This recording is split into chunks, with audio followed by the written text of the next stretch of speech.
the 100th event in the Apex Center, none other than Carlos Prates in the main event. And what I've noticed is if you put out a tweet about Carlos Prates, this shit's doing numbers, right? The community loves this guy, Carlos Prates, right now, and for good reason. It's reflected in the betting markets as well. This guy is, captivating the audience. Now, are there some concerns? Always, right? When you talk about a minus 800 favorite in MMA, what could go wrong? Anything. The guy throws one kick, hurts his leg, falls over sideways, and you're crying in your coffee. But when you talk about overall what we're looking at here with Carlos Prates, Dana White looked at this kid one time on Contender Series. And if you guys know how that show works, he doesn't watch these guys before they get to the show. He doesn't do any real scouting. He says, one night you have one chance to impress me. And then after he watches him fight, he says, this guy's like a young Anderson Silva.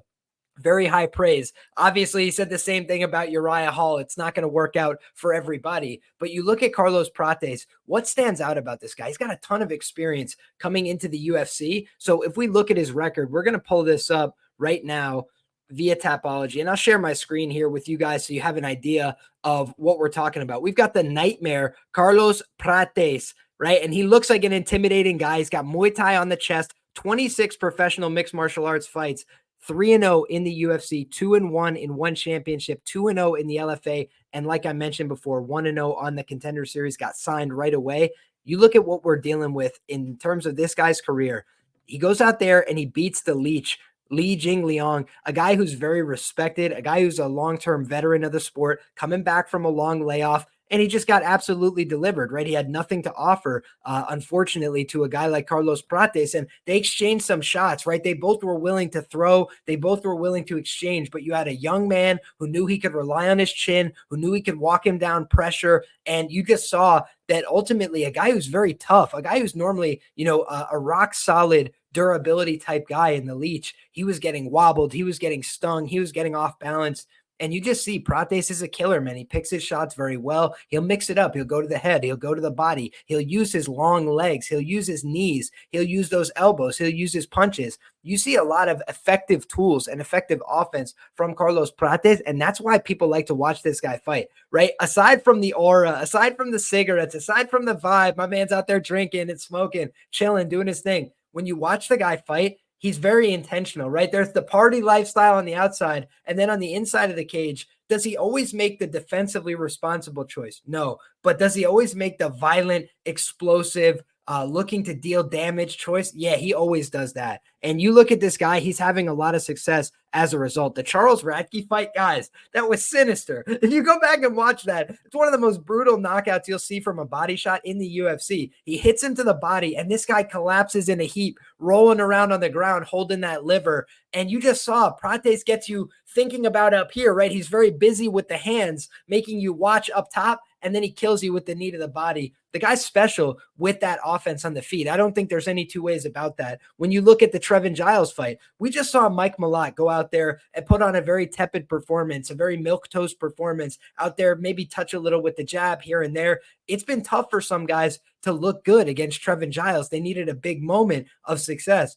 And meanwhile, you watch this guy, Carlos Prates, and he's able to take him out with the quickness, right? Second round knockout, and he put him down badly in that fight. Do you see Giles land the jab in every fight? Yes, he's sharp with that. He's got good tools. But what you also see is Giles can't go when the fight gets extended in those pocket exchanges. He doesn't want to be there. So if you're Mike Malott and you want to stand on the outside and neither one of you throws all night, he's content to just pick away with that jab once every 30 seconds and call it a night. Whereas meanwhile, you see this guy, Carlos Prates, building into his offense, showing a little bit more layers over time and opening up, using the boxing, using the kicks. And I think that's why we saw him have a ton of success. Now, you look at the Mitch Ramirez fight, and frankly, I think that, that's an understandable, setup type win for Carlos Prates, right? That's a fight that seemed like a good opportunity for him. You look at the fact he was supposed to fight Vanilto Antunes on the regional scene. I believe that guy got a shot on Contender, if I'm not mistaken. I'd have to go back and look why I know that name. But in any case, the important thing to note here is this guy was on the regional scene prior to that, and he had some real fights. If you look at when he was losing a lot of these fights, we go back on his Tapology. I think this is important, right? He last lost back in 2019. So he's been on a pretty notable win streak. And go ahead and take a look at this for me, guys. 25 years of age. So this guy hasn't lost since he was 25. The last guy he lost to was an undefeated fighter, Gadzhimurad Abdullayev. So no slouches for Carlos Prates, right? You look back, he lost via stoppage back in 2017, right? The last time he was stopped in a fight. And this guy, first of all, he looks like a serious guy, just on Tapology, right? You would look at this guy. Then you look at the fact that he was just 23 years of age, very young. And I think that, Tristan says Ramirez is a random jobber. Yeah, I don't think that's a great win, right? But what I'm talking about is you look at this guy's losses in the past, they weren't horrible losses. And the last time he was finished in a fight, he was 23 years of age. So obviously he's taken on some pretty serious opponents in the interim, right? He's gone out there and competed. Charles Oliveira, not the same one that we all know and love, but he's going out there and fighting guys that have records on the regional scene, and he's putting it on the line, right? I think that this guy, Carlos Prates, is very comfortable inside the octagon. And then the thing that also stands out about him, right? Fighting nerds. We know one thing is that the fighting nerds have been having a tremendous amount of success inside the octagon lately. Flavio Alvaro is the coach over there. And then you're looking at Thiago Moises moved his camp and his operation over there to try and, benefit from their success. Caio Barajo, the natural, maybe 1 or 2 fights away from a serious, opportunity, maybe at the middleweight title, right? This guy's been putting on great fights. Gene Silva, another guy who's getting a ton of love and respect in the UFC after having some success, and he's another fighting nerd. So the fighting nerds, I believe Eduardo Mora as well, off the top of my head, they're just putting a lot of fighters into the UFC lately, and they've been doing a great job. So when I look at this fight on paper, I say to myself, man, they're definitely setting up a guy that they love in Carlos Prates for a huge opportunity against the ultimate gatekeeper, right? We talk about a guy in Neil Magny, and Neil Magny is a very proven underdog. I tweeted this out the other day. If you want to talk about guys that have a proven trend at the window, right? Neil Magny is one of them. He's gone out 17 times as a UFC underdog. I mean, it's just a ridiculous amount of times to fight in the UFC, much less to go off as the underdog, right? People have had low expectations of Neil Magny, and sometimes he's lived down to those expectations. He's been a big dog and looked like every bit of a big dog. But there's been other times where he's a big dog like he was against Mike Malott, and he gets one advantageous position and he's able to close the show. So we know that Neil Magny is an opportunistic guy. I think he did the same thing against Daniel Rodriguez as an underdog. I think he was plus 680 or something like that to end the fight inside the distance, even as a welterweight. So when you talk about, okay, Steelman the case for Neil Magny, he has a few things that are intangible to try and help you win MMA fights. I made what I thought was a pretty obvious and, straightforward point, and a lot of people gave me pushback on Twitter, on X, so I want to elaborate a little bit on it in this breakdown. But I said that Mike Malott is clearly better at every aspect of MMA, skill for skill. Yet when you look at the fight, he loses to Neil Magny. It's hilarious, right? It just goes to show why MMA is such a unique sport. And then a lot of people were getting on me saying, but cardio is so important and this is so important. Yeah, obviously it's so important. That's why he won the fight. But the whole point is there's skills, right? There's things that you could do, techniques, grappling. Do I know what to do? Do I know where to put my hands? Do I know how to get a takedown, right? And then there's also, can I do it for 15 minutes? Can I sustain the pace? Could I do it for 25 minutes if it's a title fight? These are the questions you have to ask, right? So there's first, do I have the skills? But then there's also, can I keep pushing? I think Neil Magny doesn't have the best MMA skills. You look at the guy, and a lot of times when somebody has really good, very clean MMA skills, they beat the shit out of Neil Magny, right? Whether it's RDA picking him up, taking him to the ground and teaching him exactly what time it is in the mat, right? Gilbert Burns did the exact same thing. Take him down, step 1, step 2, step 3, and it's over, right? Like there's a lot of guys that have shown they have the jiu-jitsu prowess to embarrass Neil Magny in the first minute of the fight, 2 minutes of the fight, take him down and just own him position for position, strength for strength. Those are former lightweights, by the way. So yes, are they extremely skilled on the ground? Absolutely they are. But did they dominate him physically? Yes. You look at a guy like Ian Gary, didn't get the stoppage. He did everything but, right? He beat the tar out of his legs. And when you look at Neil Magny, it's a common culprit throughout his career. The guy just is a sucker to leg kicks. If you go out there and say, I'm going to kick this guy in the legs, you're going to kick him in the legs. You're going to do it 100 times. He's not going to have a good answer. So you look that's just a fact of his career, right? Maybe he changes it for this camp. If he does, I'd say, hey, hats off to him, right? Because he's a guy who's been around forever and he's never changed it. Lorenz Larkin absolutely torched him to the leg. Santiago Ponzinibbio torched him with the jab, but he also torched him with the kick to the calf. When you look back, there's been a lot of guys that did it. Ian Gary kicked him all over the place. The referee could have intervened at some point because Magny keeps falling over, keeps leaning backwards against the cage, can hardly stand up under his own power.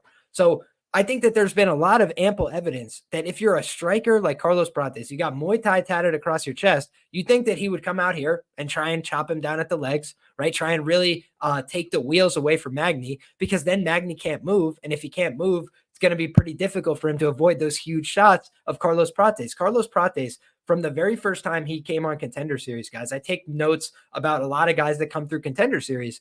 And I had sent my notes to my guy in the chat here, Jake Fagan, right? Jake had said, in the chat, a interesting, thing to me earlier where he had asked about Carlos Prates. And I had sent him back my original notes, which was, this guy seems like a slickster with good takedown defense and big power. And I think that we've seen a lot of that play out so far in his UFC career, right? This guy has come in and he's done an excellent job, putting together the strikes. And a guy like Carlos Prates, I think his biggest problems could be if he gets into a really difficult extended fight and maybe Neil Magny could just take all the shots, right? He gets beat up, he drags him out into a long extended fight, and he tests the cigarette cardio. That's the only way for me that I could see Carlos Prates really struggling in this fight, because I think he can D-up takedowns if Magny goes to that route. I don't think Magny's physical enough to get him to the ground. So I think Magny would have to rely on trying to press him into the fence.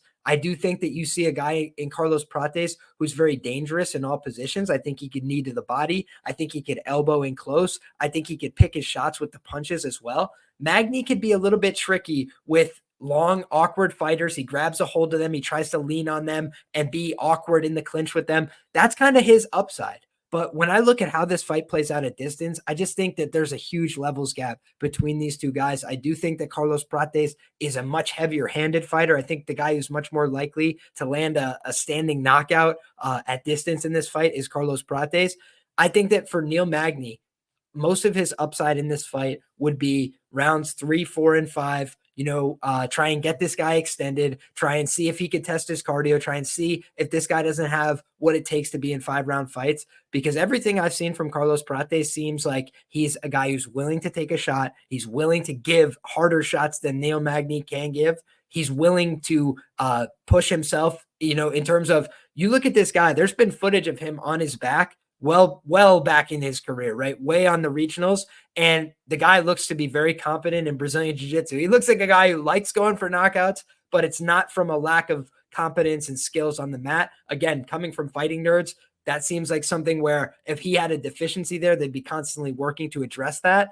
And in addition, what I have seen from the guy is pretty good submission instincts. I thought that he was alive for a submission on the Contender Series back in the day. Sharp markets had him priced down at like plus 450, and then some domestics opened him about plus 1200. I had a small bet on him to win by submission that night. So I've always thought to myself, this guy probably underrated in the submission game. He's throwing up triangles off his back. He's being very aggressive there. And if you look, I frankly was really disappointed by Ian Gary's lack of a finish against Neil Magny, because I thought if he decided to grapple, he would have submitted him at any point, right? And if you look at the end of that fight, you guys can go back and watch for yourself, judge for yourself. He takes him down and gets on top and starts to set up a Darce choke and looks like he's about to finish it as the clock runs out. Like he's like starting to set up the grip on a Darce choke. And I was like, why didn't you do that in the first round? It would have made your life so much easier. And frankly, it would have led to a lot more love and respect, in my opinion, for Ian Gary than what he gets. Instead, he goes out there and tries to submit MVP, who has no reputation as a grappler, right? People don't give him any credit there, but he's not been easy to submit throughout his career. You guys can go back and look at the historical data on that. So I want to say shout out to everybody who's rocking with us in the chat. Appreciate everybody who has said smash the like button. I'm going to go back and circle through some of the questions that we've already gotten from people who are rocking with us in the chat, but I just want to close out with my thoughts here on the main event. If you press me right now early in the week before I do my final tape study for a lean, for a prediction, I would say I'm going to go chalk on this one, guys. I do think Carlos Prates is being set up for the 100th UFC to come out here and have a huge, spectacular finish. But we've seen guys blow it before. I don't think that, minus 800 is a lock. I think when you have primary strikers, that's always something where I'm a little bit more weary than somebody who is going to go press a wrestling and grappling advantage for 5 rounds and they've got the cardio to do it. So for me, there's a couple of question marks on Prates, but in terms of marketability, aura, and as well, violence on the feet. Who's got more power? Who's got more ability to potentially take the judges out of the equation? I think those factors, I would lean towards the Prates side. So I understand why he's favored here in the main event.